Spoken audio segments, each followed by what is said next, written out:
All right, all right, all right. Carnivore Soldier coming at you from Austin, Texas. It's another hump day. We made it. We're getting really close to Ketocon, around the corner.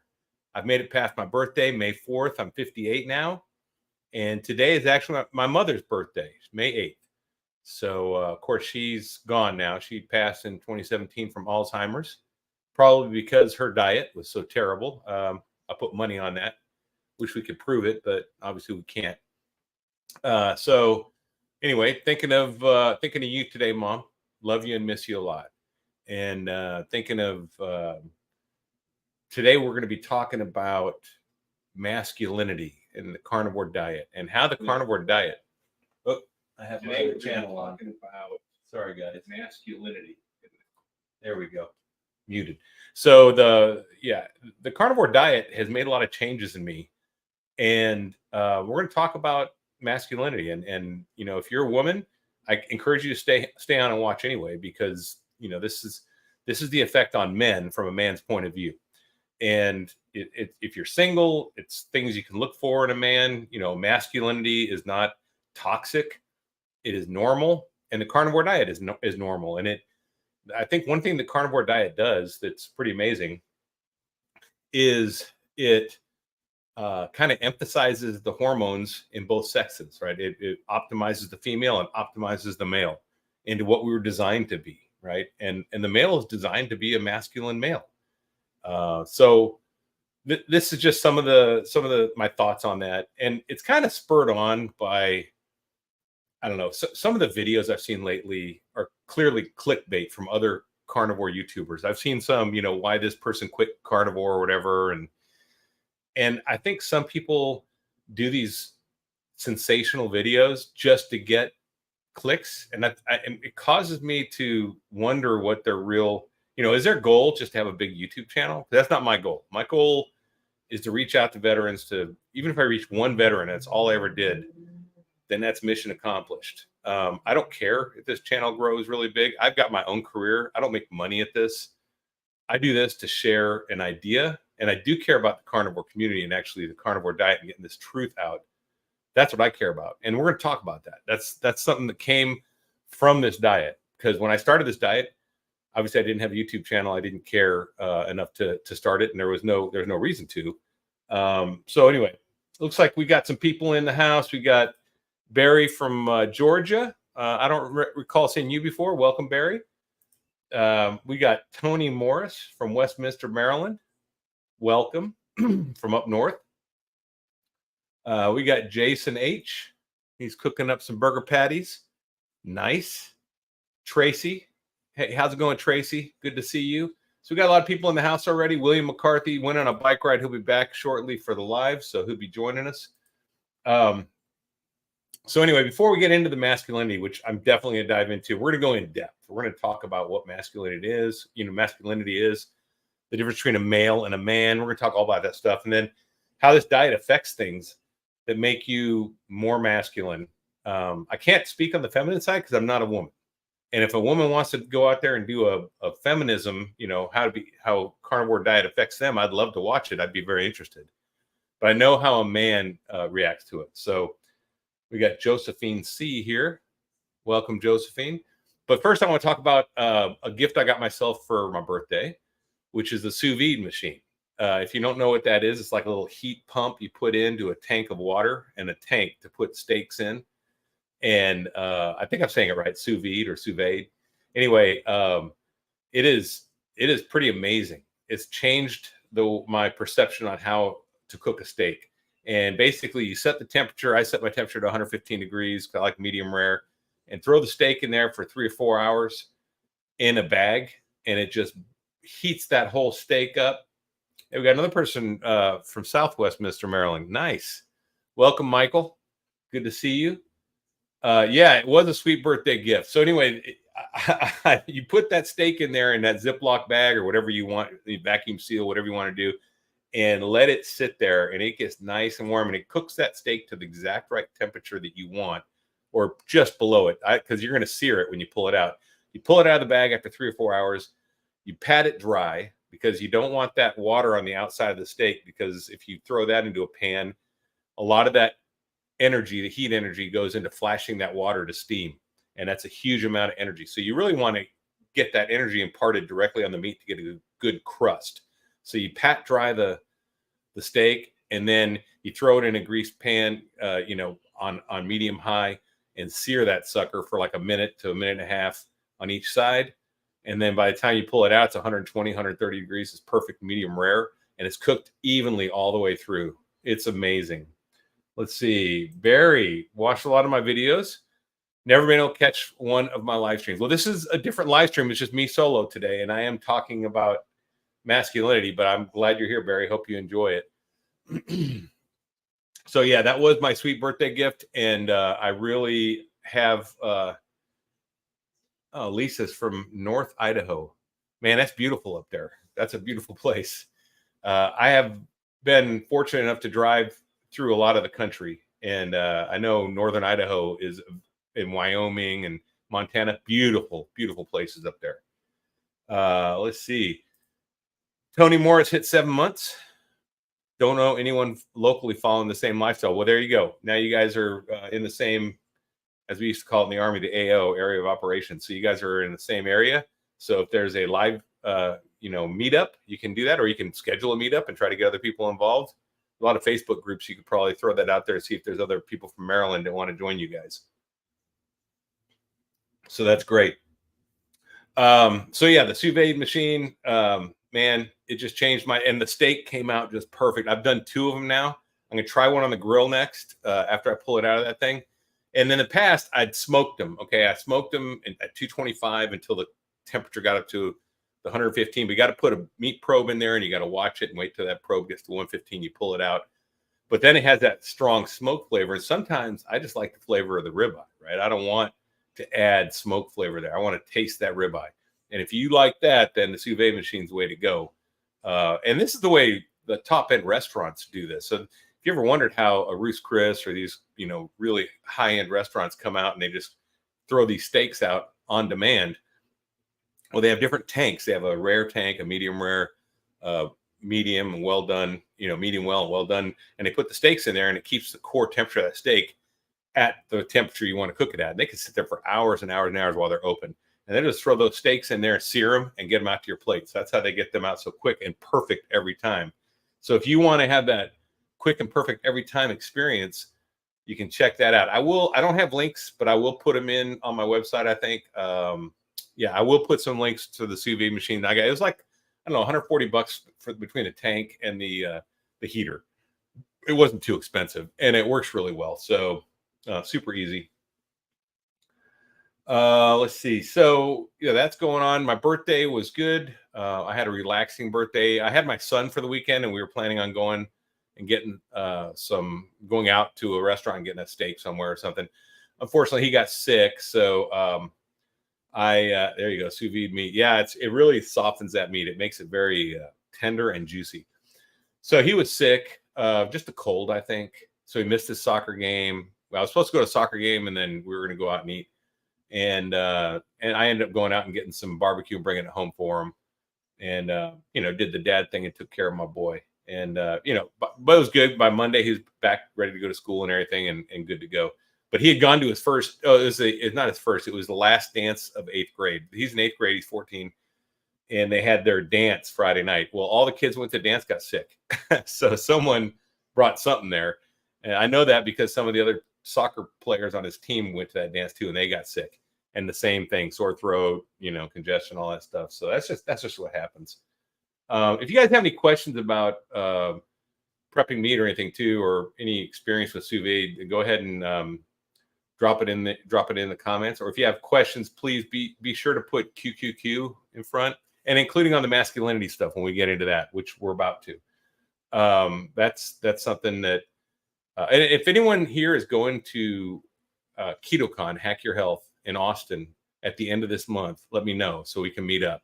Post it in here. You can email me at carnivoresoldier@gmail.com, and I'll definitely meet up with anybody that's going to Ketocon. So looking forward to it. And there's some other people going too, like John Laspina, the carnivore teacher, will be there. You've seen him on, and some other people I know. Christy, from Eating Wellness will be there. Nia from Nia's Way will be there. A lot of great people are going to be at Ketocon. It'll be fun. And of course, all the doctors and the presenters and everything. That'll be great. So yeah, happy belated birthday. Thank you. Yeah, I'm 58. I had an epic workout this morning. I seriously feel like I'm 35. In my workouts, I mean, I was sprinting, I was doing farmer carries, I was I mean, ridiculous. My strength is ridiculous now. And that's just something that's a benefit of being carnivore, which we'll talk about here in a minute with this masculinity. So when we talk about masculinity, we'll go ahead and jump into it now. So some things I want to bring up. My grandfather, I think it was my grandfather, pretty sure it was, when I was young, told me, either that or I read it in a book. I think it's my grandfather though. He said something to the effect of that we're born males, but we become men through our decisions and our actions. Right. So everyone's a male when they're born as an XY chromosome, right? Oh, hey, thanks, Barry. Appreciate that. Yeah, but my service is done. As you see, I'm retired. My hat here, but I appreciate all the support. And I like to say there's no better country in the world, even as bad as this has gotten, which I think has gotten pretty bad lately. There's still no better country in the world to do it in, or I would have done it there. So I did it here because it's the best country in the world. It still is. I've been around. But back to my point. We're males when we're born. If you have an XY chromosome, you have a pair of testicles, you're a man. You're a male, not a man. But we become men by the actions we take and the decisions we make. And a lot of males never become men. I mean, a lot of women out here who dated probably know this. Some were married to them, whatever. There are a lot of males out there that are not men. And I think there's a lot of confusion because even when I was a teenager, I had some confusion. I was wondering, when am I a man, right? Is it when I have my first beer? Is it, all right. Scooby the dog. I like it. What's up, brother? Good deal, man. Thanks for joining. When I was a teenager, I thought, am I a man when I have a beer? Am I a man when I get my first paycheck? Am I a man when I graduate basic training? Right? Am I a man when I have sex for the first time? Guess what? None of those qualify as a man. None of them make you a man. And I didn't know. It's because as a society, we have this view of masculinity and manhood, thinking that masculinity is like a suite of performative skills, right? Like, hey, I grew a beard, I drive a 4x4, I pick up women, I fight, and I drink whiskey, so I'm a man. Guess what? You're not. You're still a male, right? I know how to work on my car. I know how to camp. I can make a fire. I can go fishing. I can hunt. I'm a man. No, you're still a male. You're not a man by those things. Those are just performative actions. Those are like props. So, that's not what becoming a man is. And that's what my grandfather was trying to say, because you only need two things to be a man, right? And I'm just describing this before I get into the carnivore, because I want to make sure everyone understands what I talk about when I talk about becoming a man and masculinity and not a male, right? Because any male can grow a beard, can drive a 4x4, can pick up women, no problem, all that stuff. But the things about being a man, it requires two things. It requires a spine and a pair of balls. And this is figurative, right? Both of them are figurative because every human has a spine and every male XY has balls, unless they've been lost somehow. But I'm talking about figurative balls. I'm talking about a spine and balls like this. A spine is a value system you believe in. It is what you stand for. Like, this is what you'll fight for, right? That's what, you have to have a spine to stand up. And you have to know what you believe in to do that. So if you don't know what you believe in, if you don't know what you value, then you're probably lacking a spine, right? You're never going to stand up for something because you don't believe in it, right? You don't know what you believe in.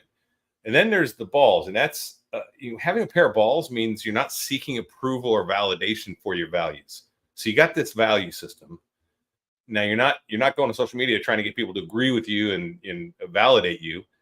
You're actually willing to put your money, your relationship, your status, your reputation, your job, maybe even your life on the line to to stand up for what you believe in, for your spine. So that's what having the balls is. So that's making the hard decisions in life, right?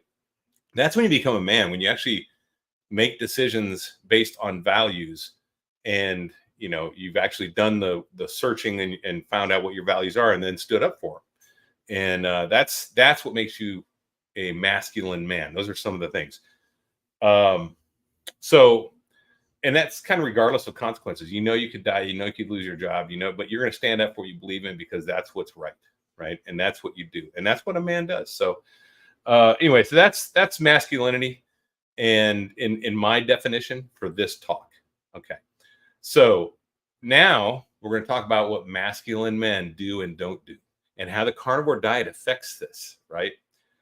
This is pretty important stuff, because the carnivore diet does change a man. It changes your testosterone levels, but also changes there's so many things change. I talked about it in my other videos when I said that I felt like less of a man before this, right? And that's true. And that's exactly what I felt, less masculine, right?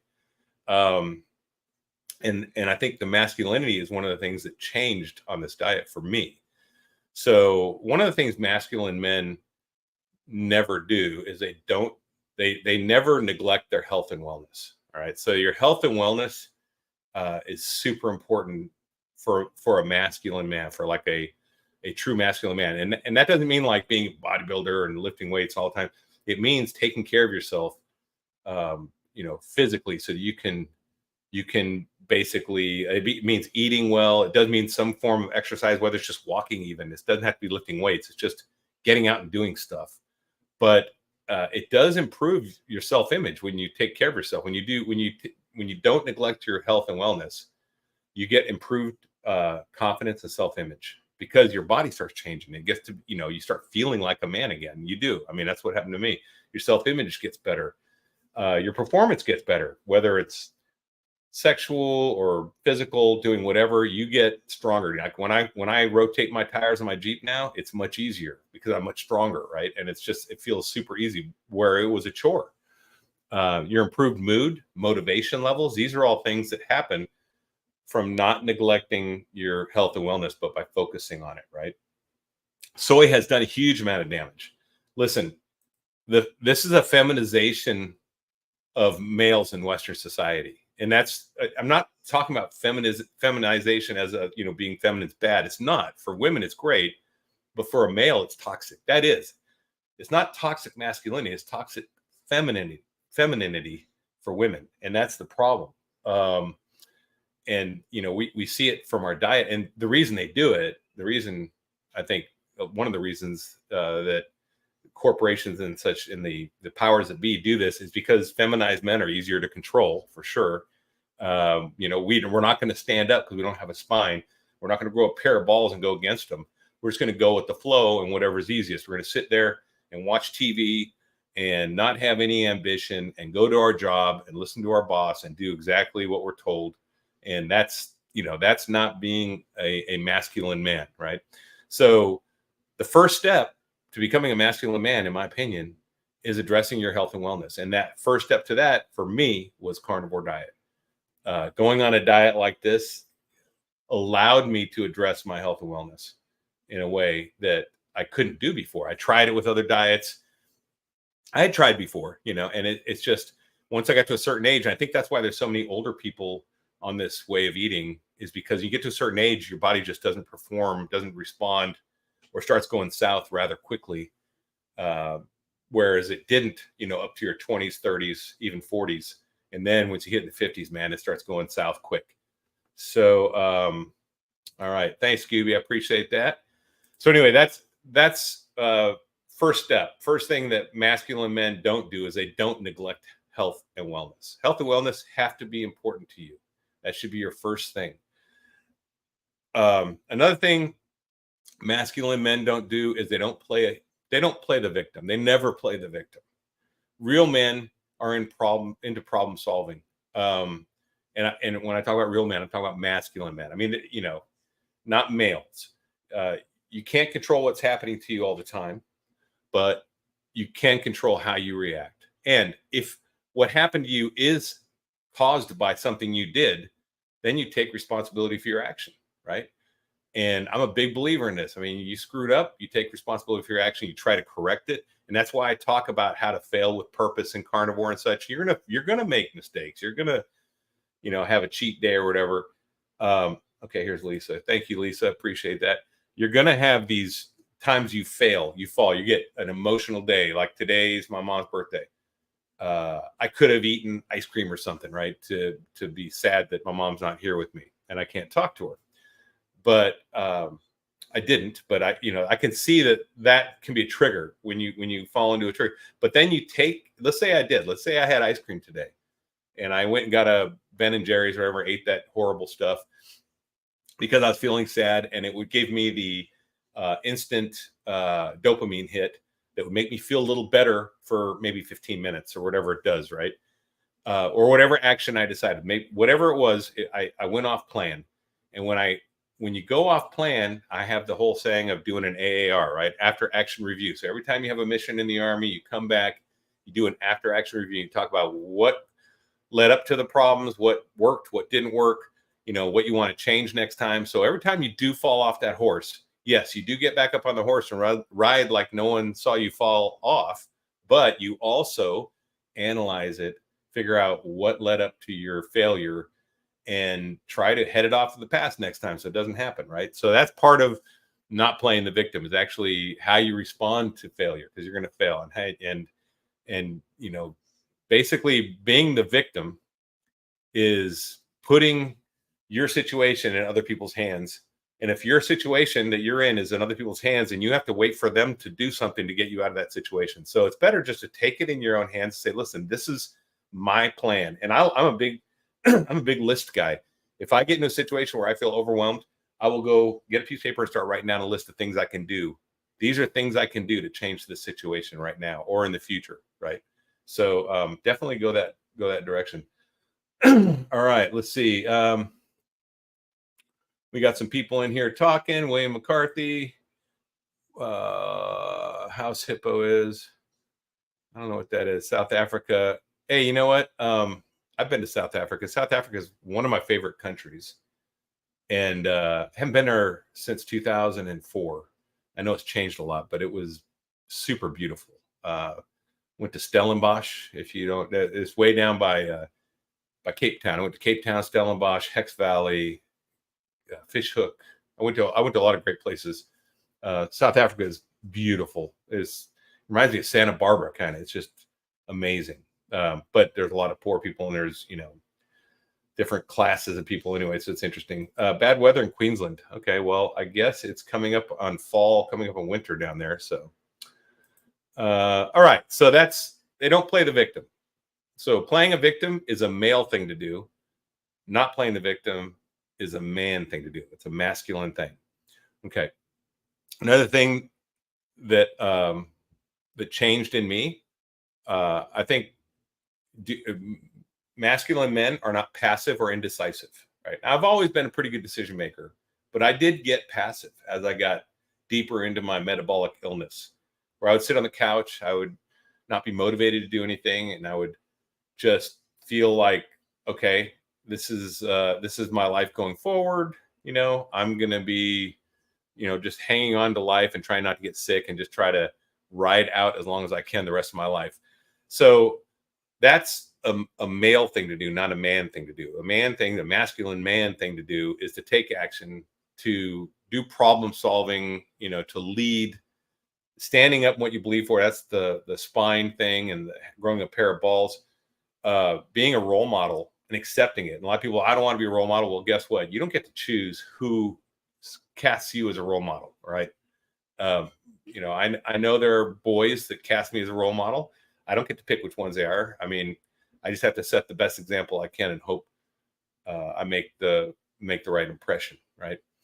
And then having integrity and reliability too. This is masculinity, right?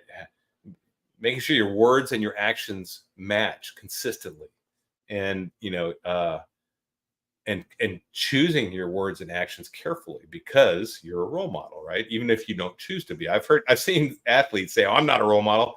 You don't get to choose that, man. The role model is chosen by the kid or the young man or young woman looking up to the person. They choose who their role model is. You don't get to say, "I'm not a role model." You have to just be the best you can, be the best version of you can, right? And I think that's when we talk about exercises is part of trying to become the best version of you that you can be, right? And diet, and that's what's really super powerful about carnivore. I think is it is the tool that actually delivers you being able to shape yourself into the best you can be, mentally, physically, emotionally, motivationally. Everything that matters in life can get better on the proper human diet. I really believe that. And I think that's probably, part of my message with the veterans is, that you can actually turn this thing around when you have depression and you have suicidal thoughts.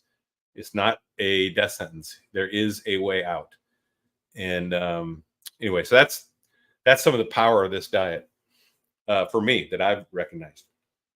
Okay, so here's another thing. Masculine men are not arrogant or cocky. Okay, so if you have to say you are something, like I'm such an alpha male, I'm a Chad or whatever, then guess what? You are not, because because it should be evident. If you are, you just are, right? If you're a man, if you're a male, um, you know, and you're not there's the difference between a man and a male. Like I said, if you're just doing performative act of those things, growing a beard, driving a 4x4, going hunting, fishing, and you're just a male, you're not a man, then you're going to be you're trying to say that you are a man, but you're not making the decisions. You're not standing up for what you believe in. You haven't grown a pair of balls and risked, what you need to risk to, sacrifice for that. Then you're just a male, right? And so arrogant and cocky people usually aren't what they're trying to be. When I was a chief warrant officer, we had a saying. We referred to ourselves as the quiet professionals. We didn't blow our own horn. We didn't try to be flamboyant. We sat in the back and we had the professional experience, and we gave guidance to command on things they need to do. We were the quiet professionals. We were just the guys that knew how to get stuff done, and the guys that they relied on when things got tough. And that's what being masculine's about, right? So even looking at these things we're talking about, like I said, going to basic training, becoming a soldier doesn't make you a man. It makes you a male that did those things. It's not till, like I said, you make those decisions to stand up for what you believe in. That makes you a man. And also, real men are okay with not knowing everything and learning and evolving. Not having the answer to everything is masculinity, right? Because you don't. And lying and faking like you do is a male trait, right? That's when you're seeking validation. You're seeking people like, approving on what you. So if you're seeking approval and validation, then you're gonna pretend like you know things when you don't know them. It's better just to say, I don't know that, but definitely interested and want to learn about it. That's like one of the things going into carnivore diet. I didn't know about any of this stuff, and I had to learn a lot, and I still don't know a lot about it. So, acknowledging the fact that you don't know everything is definitely a masculine thing, and being willing to learn and evolve. That's what I love about having these discussions. A lot of times people post stuff in here that I've never heard of, and I love to see it. So, we got some people here. Let's see. Ancient carnivore nutrition. Okay, Scooby Dogs in southeastern Wisconsin. Nice. And Ancient Carnivore Nutrition plans on visiting Wisconsin. You guys need to meet up, probably hook up. Let's see. Eat meats. The biggest start to put the brain back together. Yes, I agree. We got dog mixes we're talking about. Let's see. Yeah, definitely meet up. You guys should definitely meet up. Okay. All right. So that's, being arrogant and cocky, right? Be open to learning and evolving. That's real masculinity, right? That's admitting that you're not the expert at everything. That's okay. It's okay. It's okay. You don't have to be. And no one is. So don't pretend you are. Now here's one for single guys and married people too, obviously. But for sure, if a guy's single and they're chasing women, and what I'm talking about when I talk about chasing women, I'm talking about pursuing women. Pursuing a woman is different than chasing women. Pursuing a woman is like when you want to have a relationship and she's reciprocating, and she's interested. When you chase a woman and she is not interested, you look needy, you look desperate. You get that one-itis thing where you think there's only one person in the world that's going to make you happy, and this is it, and that's kind of creepy and everything. But so if you're a male, you're probably more likely to chase. A real man would never chase a woman because that's just not a masculine thing to do. And he's got values, right? And the values don't coincide with that, with stalking people. So rather than chasing women, a real man or a masculine man would recognize that there's no opportunity here because this woman's not interested, and move on and perhaps focus on improving themselves. You attract to you what you are. So maybe improve yourself and hopefully you'll attract the right kind of person, right? So that's for singles out there. If you're married, you shouldn't be chasing a woman, unless it's your wife. You shouldn't have to chase her. It should be more of a pursuit, right? Okay, Scooby the dog. At my age, I'd welcome any man chasing me. Fair enough. But no one likes a desperate guy. That's So, okay. The last thing that I really think masculinity hinges on is real masculinity doesn't pursue instant gratification. And instant gratification is one of the main problems we have in our society, and men and women both. And instant gratification, you think about it, is like, yeah, I could eat good food, but I want this dopamine hit. So I'm going to eat donuts, or I'm going to eat pizza. I get this dopamine. So on a food level, that's instant gratification. Another instant gratification would be the phone. People don't go in the elevator, and if you go in an elevator, I challenge you, no one will not be looking at their phone. Everyone looks at their phone because they need some kind of distraction, gratification, and swiping left, whatever, instant gratification. Posting things on social media and then checking their post to see if people liked it. And I mean, it's pretty crazy. So instant gratification is a term which refers to the desire to experience fulfillment or pleasure without delay. Something you want something and you want it now. It often happens when you forego a future benefit for a less rewarding but immediate benefit. So the less rewarding immediate benefit is the donut, the pizza. The future benefit is being in awesome shape, having epic workouts, and feeling 20 years younger, 25 years younger than you are now. That is what you give up, right? So a masculine man will go after the goals. And the other thing is, that's the antithesis of instant gratification, is goal setting.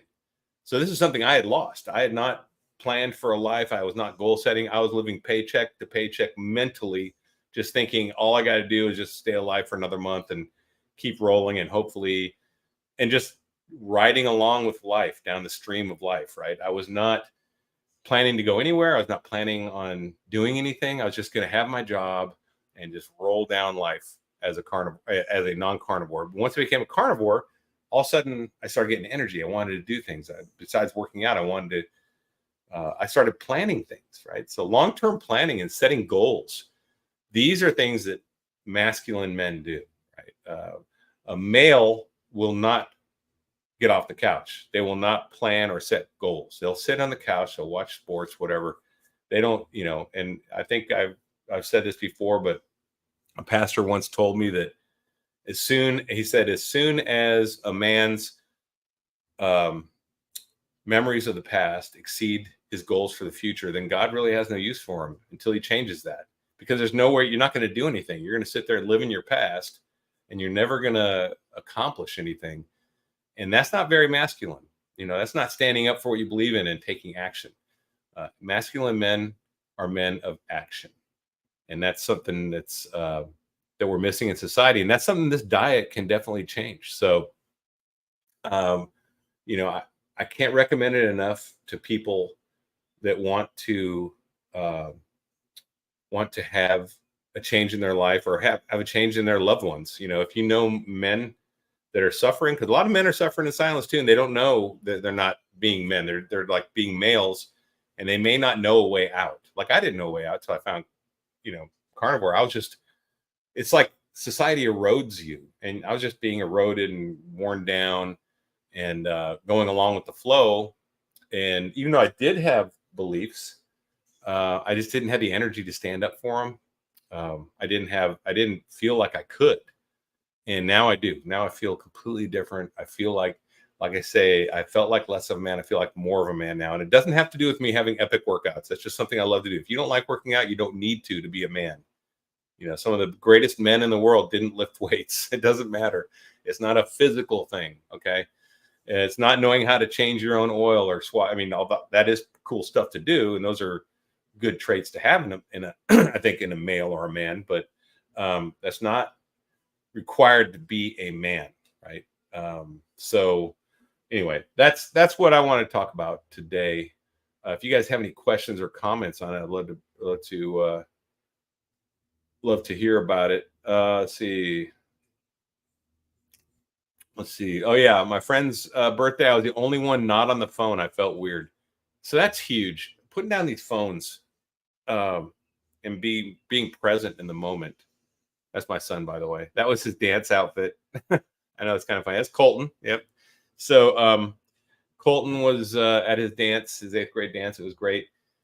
He's becoming a good young man. I think I instill a lot of these values in him and talk to him about what it means to be a man. So hopefully, I think I see it in him already, where he stands up for things he believes in, and he'll take a stand against his friends and not be popular, which is great. I like to see that. So I can see he's already growing a pair of balls, which which I appreciate. Let's see. That's sad, but good for you. I think it's rude to have the phone on when out with people. Yeah, I have seen, and I talked about my friend from England yesterday. We talked about this, that I've seen couples out on dates at a table where they're both looking at the phone. They could be sitting alone. They don't even make eye contact. They're looking at their phones while waiting for the food to come. I'm like, holy cow. I never want to be there where that's normal, right? I mean, that should be something very abnormal. It should be something like really weird going on, like there's a weather update, storm update, tornado or something, or bad news or something, that you look at your phone, but not sitting there waiting for dinner. Just both people, I don't know what they're doing, social media or whatever. Yeah, so let's see. Little background: keto for the past year. Finally turned full carnivore about 2 months ago. My highest weight was 419, down to 312, almost off all meds. Barry, I want to ask you, that's fantastic. Do you feel more masculine? Do you feel more confident? Your self-image, is it better? These are things that happened to me. I went from 280 down to 233, 234, whatever. I'm back in my college playing weight. And yeah, for me, I think it was an amazing transformation. So Barry, let me know if that's a true statement. If not, you're probably still going that direction, but I'm sure you feel more capable, more able to do things around the house, whatever. Let's see. I leave my phone at home a lot.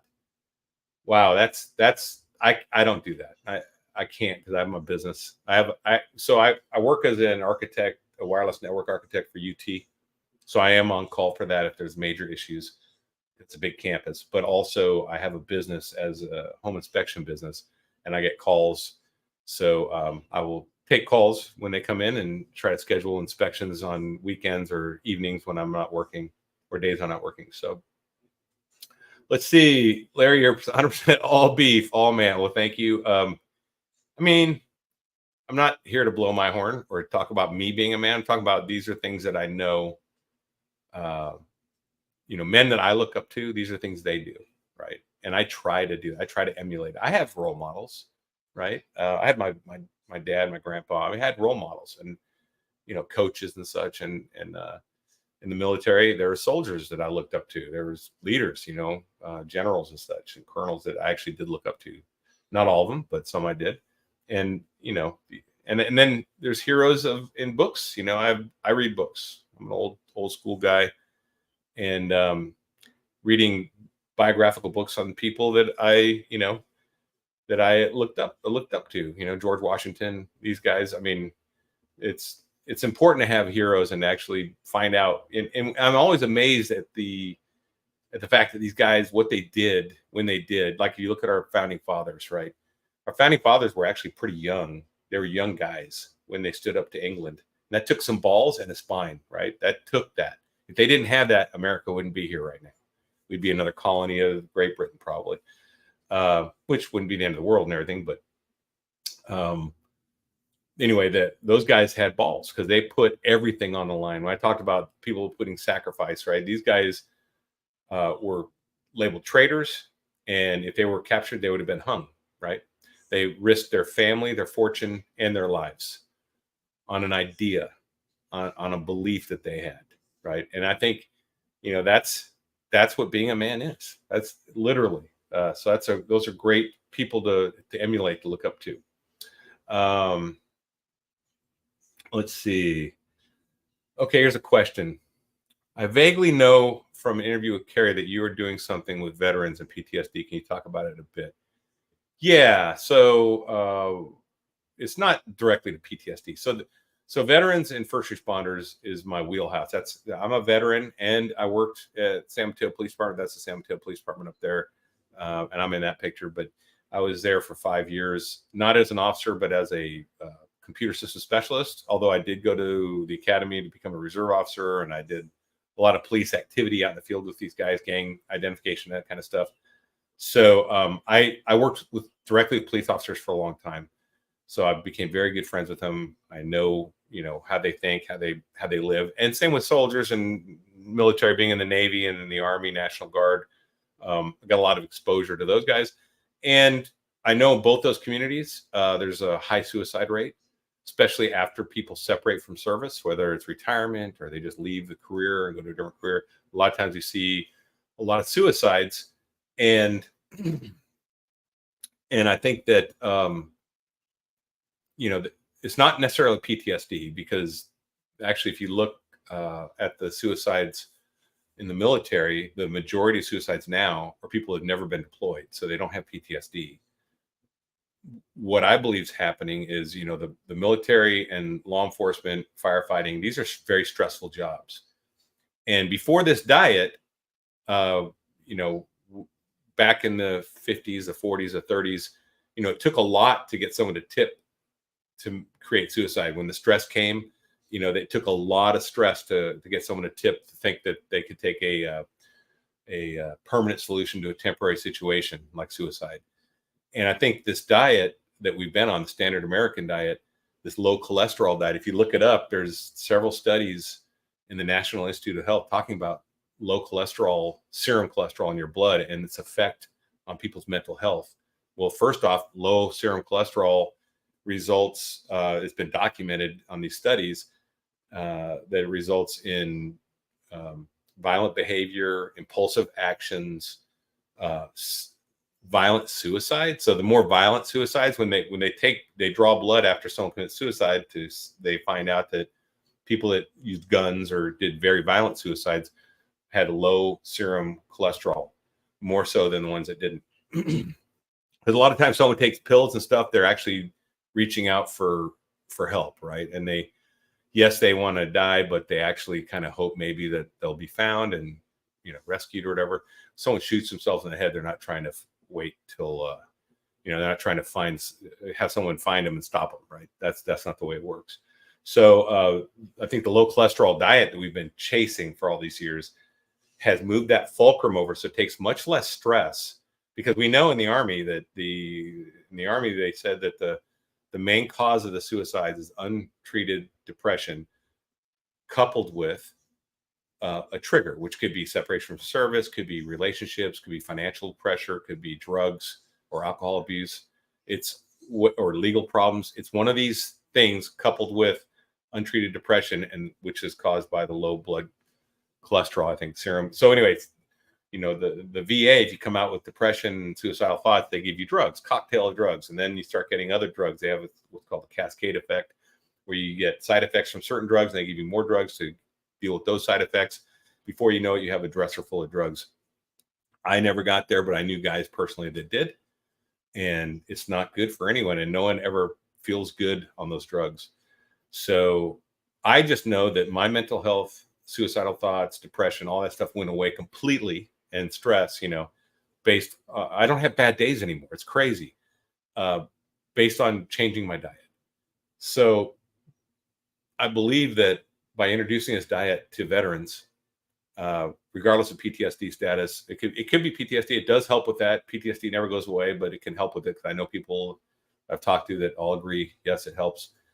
But really, it's just anyone that's served in those fields, whether it's first responder or military, the diet is a force multiplier. It can totally change your situation. And that's the message I'm getting out. That's what my Mission Carnivore podcast is all about. Now that I also have another podcast called The Carnivore Way, which is just for anybody. But actually, you don't have to be a veteran or a first responder to be depressed, right? And have these feelings. So it's for everyone. I just think that being a veteran and someone that's worked in the first responder field, I have good connections with people that are fellow first responders or veterans. And, you know, these guys and gals like to talk to people that have been there and done that. And it's just because we have an understanding, right? We've been in the same places, we've done the same things, and it's easier to talk to us, where we feel sometimes that civilians just don't understand because they weren't there, they didn't do it, they didn't experience what we experienced. So that's the whole idea behind Mission Carnivore. Okay. So yeah, the phone thing can be pretty weird. It can. Let's see. I was out with a man. Wait. If I was out with a man and he did that, I'd get up and leave. Well, good for you. See, that's growing a pair of balls and standing up for you believe in. That doesn't, not only men can do that, right? Women can do that too. So that's good for you. Let's see. Great to see. Let's see. Great idea with the cake for old guy carnivore. Don't know about that. I missed that. Oh yeah, Barry, a lot more energy, able to do things I couldn't do before. Yes. So you're becoming more capable, right? You're becoming more, I like to say you're becoming more masculine. You'll get, and it'll continue, Barry, as you go. You're going to get more and more capable. You're going to be able to do things you did 20, 30 years ago. I don't know how old you are, but for me, I feel like I'm back on 35. I have a much easier time standing up for what I believe in now, right? Than I did when I was sitting on the couch and I had no ambition and no drive and no goals. You're going to start planning things. You're going to get goals. You're going to start getting drive. You need to get up and do something with this energy you have. Do it. Follow that lead when you get that, by the way. All right. Hey, thanks, Lynn. Good to see you. My fellow Viking, Lynn Tucker. Let's see. What else we got? Hey, Lynn.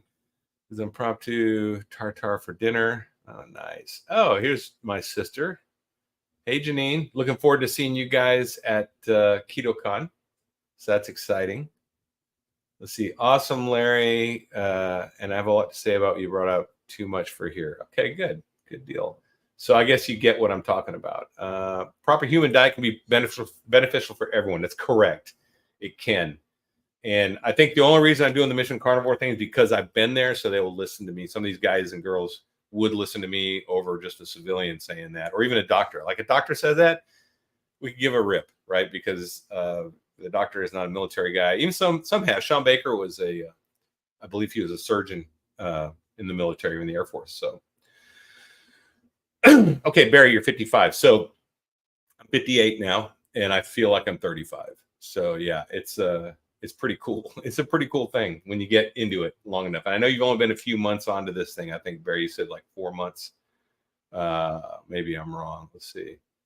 No, keto for a year, carnivore for about 2 months. Okay, yeah. So give yourself time, man, but anticipate the benefits that are going to happen. It's going to be amazing. Just embrace it.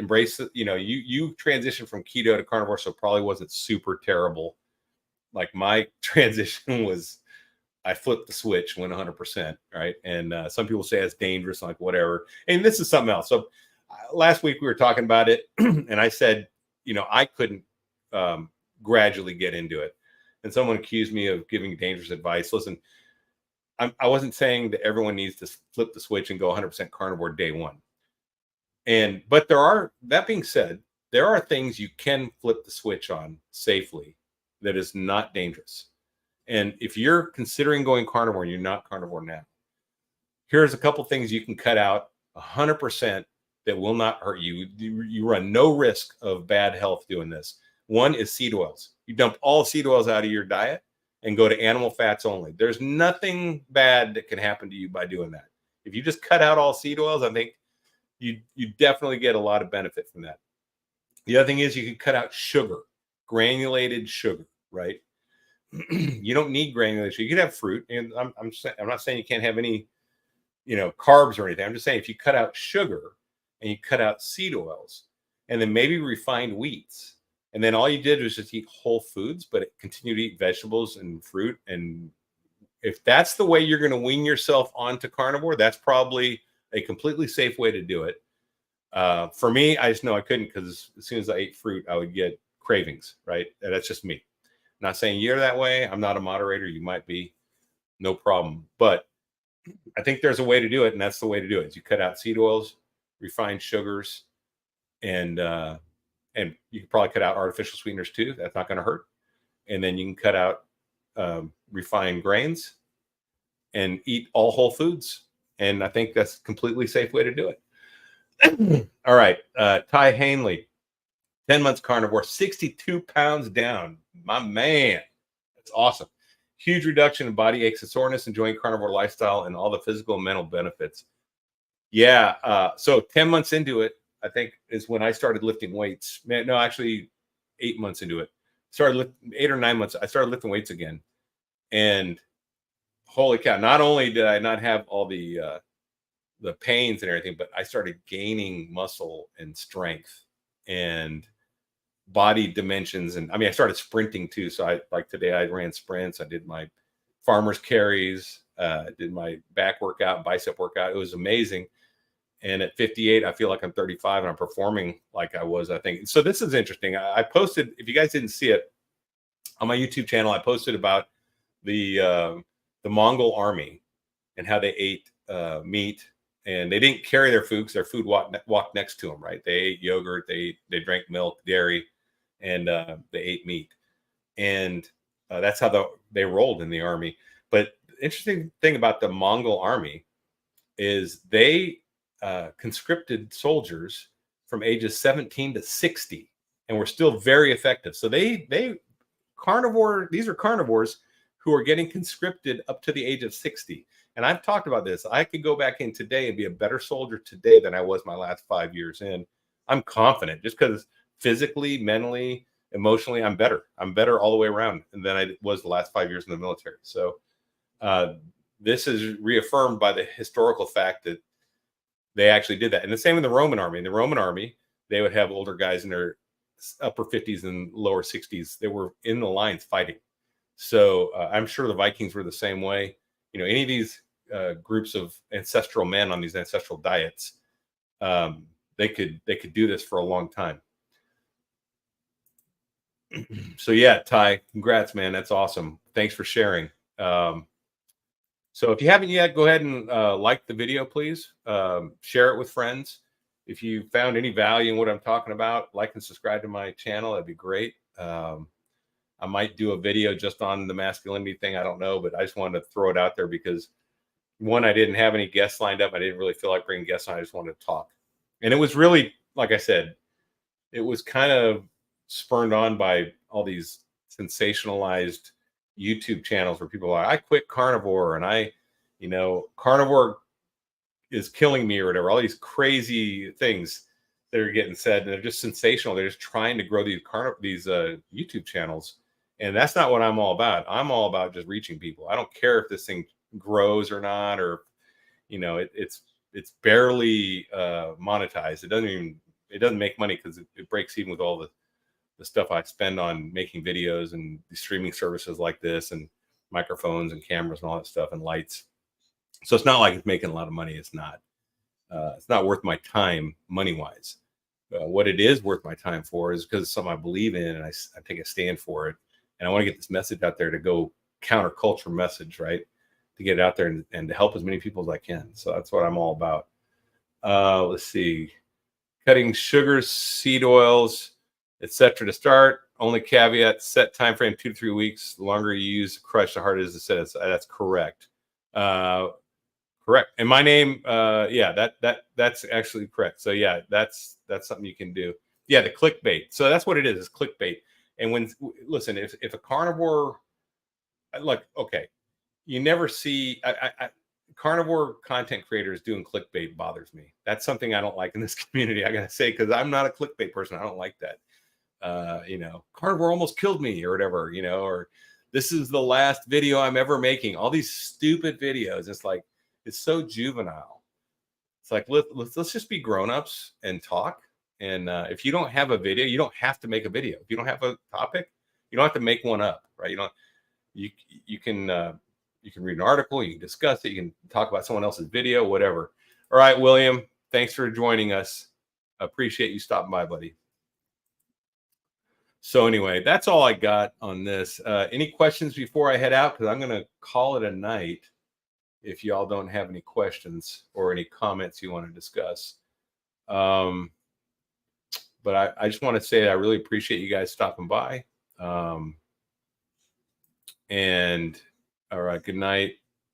All right, waiting for the next dog to come. Primarily doing BBBE with a max of 10 carbs per day. Yeah, and I don't even count any of that stuff, but that's good. BBB and E is super easy to do. It's an easy way to make sure you're getting what you need. Today I had burger patty. I had a ribeye sous-vide, obviously, which I was talking about. And I had butter. What else did I have? I had water. I had some coffee, which, I know it's, some people say it's a no-no, but I thought, you know what? I'm just going to have a cup of coffee today. So sparkling water. And I think that's all I had today. Yeah, just a ribeye and a couple of burger patties. Oh, I'm sorry. No, I had eggs. And I had a protein shake I made out of eggs and heavy whipping cream with salt and everything. So, and a little bit of whey protein in there after I worked out. So that was it. All right. Great podcast. Yeah, thanks. I'll definitely look for future lives. Great. Yeah, share it if you like it. If you found value, if you know any veterans or first responders, please share this out to them. Like I said, a lot of us, like I was suffering in silence. I think a lot of people are, a lot of men are. So this might help them define what being a man is versus a male. Some people just don't know too. They didn't have a dad to look up to. This society now, we have fewer dads out there, and some of them aren't even setting the right example. So they're being the role model for the wrong thing. And you see this with all these young men who are, there's a whole generation of young men that just seem to be lost. And it's really sad. So we can do something about it, though. We can turn them on to this. We can point them to people that are making sacrifices, that are standing up for what they believe in. So, yeah, if you know a young man or even an older guy who's not acting like a male and not a man, please share it with them. Please do. All right. Ribeye Ranger, I really appreciate you sharing YouTube carnivore reasoning and philosophy. Started out our small channels and same reasoning. Share the good news. Yep, that's a fact. All right, guys. Well, that's all I got. I appreciate that. Definitely share this out. And, I'll see you guys next Wednesday. If you're coming to Ketocon, Hack Your Health in Austin, please send me an email. Let me know you're going to be there so we can arrange to meet up. All right, guys, that's all I got to say. Stay strong and overcome. Carnivore Soldier, out.